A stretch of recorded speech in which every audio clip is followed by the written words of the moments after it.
پاشا صاحب، state bank of Pakistan نے آج 1.5% شرح سود میں کمی کی ہے پالیسی ریٹ میں۔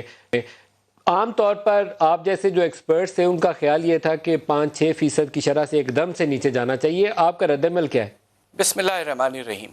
سب سے پہلی بات یہ ہے کہ جب پرائم منسٹر صاحب ایک پیکج اناؤنس کر رہے تھے ملک کے لیے، اور وہ ہمارے منتخب نمائندہ حیثیت ہے ان کی، انہیں اناؤنس کرنا چاہیے تھا۔ آپ نے خود یہ سوال کیا تو اس پہ آپ کو ایک گول مول سا جواب ملا۔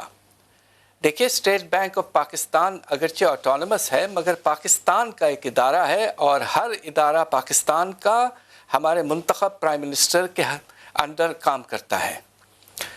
البتہ یہ کہ جو کمی کی گئی ہے، اب آپ یہ سوچئے کہ ایک ہفتہ پہلے ہی انہوں نے یہ اپنے رپورٹ میں لکھا تھا کہ بھائی ملک کے حالات کوئی خاص خراب نہیں ہونے والے ہیں، ہم تو ریکوری کے راستے پہ چل پڑے ہیں اور انشاءاللہ حالات ٹھیک رہیں گے، کرونا سے کوئی خاص نقصان نہیں ہوگا۔ اب ایک ہفتے میں انہوں نے اپنی رائے تبدیلی کی ہے اور 150 بیسس پوائنٹ فردر کم کیا ہے۔ دیکھیں، ہونا یہ چاہیے تھا، ہم اس لیے کہہ رہے تھے کہ زیادہ کمی کی ضرورت کی 2 وجوہات تھے۔ ایک وجہ یہ تھی کہ اس وقت چونکہ سیلز بہت حد تک گر گئے ہیں ہماری انڈسٹری کے، تو ان کو جو سود کی وجہ سے جو قرضے کی واپسی، اس کا بوجھ بہت زیادہ ہو چکا ہے، اس کو کم کرنا بہت ضروری تھا، ورنہ ادارے بند ہو جاتے اور لوگ فارغ ہو جاتے۔ دوسری طرف اس کی وجہ یہ ہے کہ پاکستان کے بجٹ میں سب سے بڑا خرچے کا جو آئٹم ہے وہ ہمارا سود کے واپسی کا ہے۔ اگر آپ سود کو 3 یا 4% سے کم کرتے ہیں، یا فرض کیجئے کہ آپ نے 4% کم کیا، تو اس سے 1000 ارب کی سیونگ ہے۔